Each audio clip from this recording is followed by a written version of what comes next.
Радио. Новини – наша справа.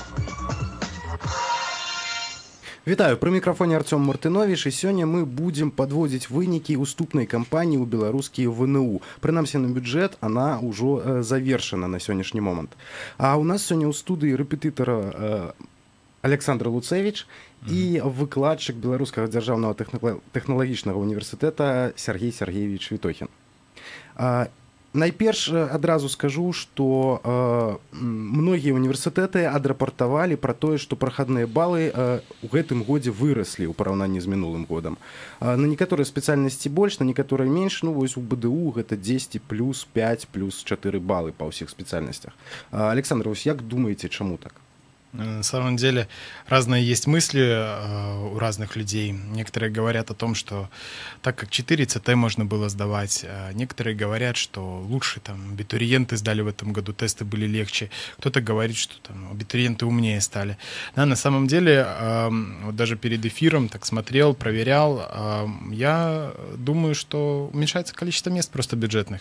И если взять по тому же БГУ и проследить, то есть у нас там уменьшилось где-то примерно около 50 мест. И по каждой специальности, например, правоведение, вот это там на 10 мест, кажется, бюджетных уменьшилось. Все, пожалуйста, вот эти там 6 баллов, на которые все выросло, это и есть даже 10 мест. И, по сути дела, это, скорее всего, был бы и меньше даже проходной балл, вот, если бы оставался план приема, как и в прошлом году. Поэтому никаких конспирологических теорий там, или еще других причин на самом деле нету. Просто у нас, в общем-то, продолжаем дрейфовать, особенно в гуманитарных специальностях, количество мест уменьшается, бюджетных, платных, там, в общем-то, или увеличивается, или сохраняется. Соответственно, мы имеем такие проходные баллы. Вот, то есть никакой, на самом деле, чудес тут нету в этом плане. Сергей Сергеевич, як у вас в гэтым годзе по вашему университете? Таксама поднялись баллы? Да, в нашем университете также есть небольшой рост проходных баллов. Даже по моей вот родной специальности рост наблюдается.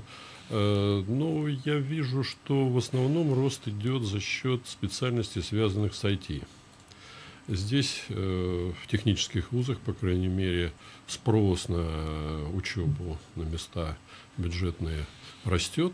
Это вполне оправдано тем, что и работа потом хорошая находится для выпускников. Ну и вот поскольку у нас новый целый факультет сформирован, то за счет этого рост просто обязан был быть. Вось цікава, дарэчы, IT-спецыяльнасці, но ёсць усім вядомы універсітэт інфарматыкі і радыёэлектронікі, які лічацца там, ну вось, аднім з лепшых. Ёсць там БДУ факультэт, таксама дзе рыхтуюць айцішнікаў, які таксама лічацца добрым. Але зараз мы бачым, што многія універсітэты адкрываюць сваё. Ці могуць гэтыя спецыяльнасці пасля канкурировать выпускнікі з тымі, хто скончыў БДУИР, там, напрыклад, ці БДУ? Конкурировать они, конечно, смогут, потому что есть разные ниши. Есть ниши, которые занимаются только суперспециалистами, и здесь без БГУИРа и без специальных факультетов в БГУ, это радиофизика и прикладная математика, конечно, делать нечего. Подготовка в других местах будет несколько слабее. Но очень много мест есть для тех, кто будет учиться на этих факультетах. Поэтому не надо бояться вот этих новых специальностей в новых местах. Вообще считается, БГУ идет, это такая база фундаментальная, БГУИР более прикладной. Вот, но все остальное обычно так вот, оно, скажем, где-то, ну, условно, может, кого-то обижу, не хочу обижать, но это просто считается так вот какой-то второй эшелон дополнительно, но можно здесь даже параллели такие интересные поставить. Когда-то у нас увеличилось количество мест, где можно там экономистом стать или юристом. Там БНТУ открывает факультет, он становится университетом, и факультет у него гуманитарный. Вот. И здесь то же самое. Есть спрос на эти, и университеты, в принципе, правильно делают, особенно технические. Естественно, они открывают новые специальности, новые факультеты для того, чтобы приходили люди, которые хотят это сделать, и реально они же будут востребованы на рынке труда. А с программированием условно, да, есть вот это, как я сказал, где-то фундаментальный, где-то еще что-то, но зачастую просто там курсов хватает для того, чтобы тем же быть тестировщиком, например, не нужно высшее образование заканчивать, и уже в ЕПАМе, в принципе, за довольно приличные по белорусским меркам зарплаты можно работать. Ну и есть еще ряд, естественно, таких специальностей, для которых высшее образование, даже оно как бы не обязательно. Вот. Но можно получить в каком-то техническом университете базу и к ней просто наращивать те же курсы или там специальные, при том же ЕПАМе делаются бесплатные, то есть они сами для себя отбирают специалистов, то есть готовят их. Поэтому процесс естественный, я думаю, вот, и конкуренция тут вполне даже не от университета где-то зависит, конкурентоспособны они или нет, вот, но от человека, как всегда. До речі, што з топавымі спецыяльнасцямі? Якія яны ў гэтым годзе і ці мяняецца гэта? Топ один и тот же, в принципе, программирование. Вот это сейчас баллы только растут, потому что государство тоже прекрасно понимает, государственные университеты, что выпускники очень востребованы, соответственно, бюджетные места, в принципе, не увеличивается их количество, вот, а даже, как я сказал, то есть, в принципе, уменьшается, и очень много можно пригласить людей учиться на платном, да, поэтому топ очень большой, и баллы там тоже сейчас зашкаливают. То есть, если раньше, даже несколько лет назад, это все-таки ФМО был всегда в топе, международные отношения, гуманитарный, вот, то теперь программирование, там, прикладная математика или ГУИР, оно уже догнало, по сути дела, ФМО, вот этот знаменитый. Вот, юрфак практически догнал уже тоже ФМО. Вот, хотя ФМО, почему там большие баллы были? Потому что там-то бюджетных всего там несколько мест, по сути дела, было, и уже там гений за там 380 и больше, там 2-3 человека, они только имели возможность учиться там на бюджете. Вот, на юрфаке тоже очень большие сейчас. Но, в принципе, топы остаются все такими же. Вот. Пока каких-то кардинальных изменений нету. Единственное, что, может быть, я так, если спрогнозировать, то, конечно, гадалки не ходи, но то, что гуманитарные специальности будут оставаться в топе только за счет уменьшения количества мест. Вот. А так, если посмотреть, с каждого года одинаково, ну, я думаю, что в перспективе будут они падать, и все-таки вот эти технические, именно вот программирование будет куда-то идти вверх. Сергей Сергеевич, а як у вас по университете? Что обирают самые разумные абитуриенты, так? Ну, вообще-то тенденция практически та же самая, если учесть разницу в наборе специальностей, которые мы предлагаем. Мы все-таки не классический университет, а технический. И вот у нас на первых местах тоже находятся специальности, связанные с IT-технологиями. Здесь у нас есть интереснейшие вещи, и 3D-конструирование, например, оно только, по-моему, в ГУИРе есть еще. И эта техника реальная, она у нас в какой-то степени даже традиционная, потому что еще до создания этого факультета этими вопросами у нас занимались. И, кроме того, у нас есть такое очень важное направление, это автоматизация производственных процессов в нашем секторе промышленности. И вот здесь совсем не обязательно иметь столь высокую фундаментальную подготовку, которая обеспечивает, например, БГУ или даже БГУИР. Тут достаточно обычной инженерной подготовки, и на этой базе дополнительное программирование, оно просто чудеса творит. Наши выпускники способны сегодня практически любую задачу, которая будет поставлена на производстве, решить. До речі, цікавий момент я зауважив у гэтым годзе. Ось ёсць тыя, хто паступае па мэтавым, то бок ён накіроўваецца ад раёна. Балы ў яго ніжэй, і бывае, што там удвая ніжэй. Як пасля такі чалавек вучыцца, па-першае, а па-другое, ну ці трэба зараз гэта практыка такая, як думаеце?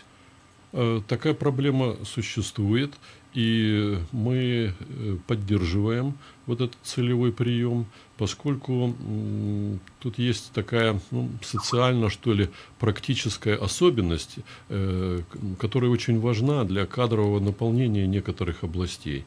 Ну, например, то, что связано с лесным хозяйством, как с производством древесины, так и с переработкой. Здесь желательно, чтобы наши студенты были выходцами из определенной среды, то есть, чтобы они знали, что такое лес, по крайней мере, а не только парк Горького. Из тех, кто родился на асфальте, специалиста лесничего не сделаешь. Вот. А подготовка, как правило, в сельской школе хуже. Поэтому мы вполне готовы мириться с более низкой их школьной успеваемостью и подтягивать потом с тем, чтобы эти люди и смогли возвратиться назад, ну и достойное место там заняли, и вели это хозяйство, которое важно очень для Беларуси, в дальнейшем успешно. Александр, давайте так коротко падсумуем вачамі вашых вучняў. Як наогул знутры гэтая кампанія сёлета выглядала, і вось на падставе таго, што яны вам распавядалі, адрозненні ад минулых гадоў былі нейкія ці ўсё ж, ну, апроч там дадатковага тэсту чацвёртага? На самом деле примерно все так же, примерно все одинаково. Единственное, конечно, они ориентировались на баллы прошлого года, как это всегда бывает, и так немножко были расстроены или немножко находились в такой небольшой панике, когда ведь есть этот нюанс, когда мы смотрим в этой табличке онлайн, и там промежуток 10 баллов. А у него, например, 344, и в его в этом диапазоне 20 человек. И может быть у них меньше, чем 344, может быть больше, и как раз это и есть та грань, проходит человек на бюджет или нет. Но это из компании в компанию такое есть. Вот здесь нюанс. Я не знаю, на самом деле, чем это вызвана такая система, или это специально, или просто технически тяжело как-то разграничить, чтобы вообще по баллам полностью шла эта табличка. Честно говоря, не интересовался. Но примерно одинаковые проблемы у абитуриентов, примерно одинаковые страхи. Так как у нас здесь радикально ничего нового, в общем-то, не произошло, ну, кроме вот этого 4-го ЦТ, наверное, то, честно говоря, какую-то уникальность выделить очень сложно. Сергей Сергеевич, может, вы зауважили некую отметность? Ну, у меня абитуриентов нет, знакомых в этом году, которые поступали. Вот. Но я приходил неоднократно в нашу приемную комиссию, интересовался, как идет набор, и видел, что многие выжидают последнего момента с тем, чтобы получить шанс поступить на бюджетное место. Все-таки деньги за платное обучение приличные приходится платить, и для семейного бюджета это известная нагрузка. Ну вот тенденции примерно те же самые. То есть с хорошими баллами абитуриенты подают именно те специальности, которые они давным-давно выбрали. И здесь уже какая-то агитация совершенно бесполезна. А вот другие подходят, интересуются, вот куда бы еще, вот у меня тут, наверное, не пройду, что еще можно сделать. Вот. Поэтому вот мне кажется, что так бить в одну точку — это очень здорово и очень хорошо, когда получается. Но и определенная гибкость здесь должна быть. Я, кстати, приветствую вот этот 4-й ЦТ. Это дало очень хорошие возможности для абитуриентов вот, использовать свой потенциал эффективнее. То, что касается значит, вот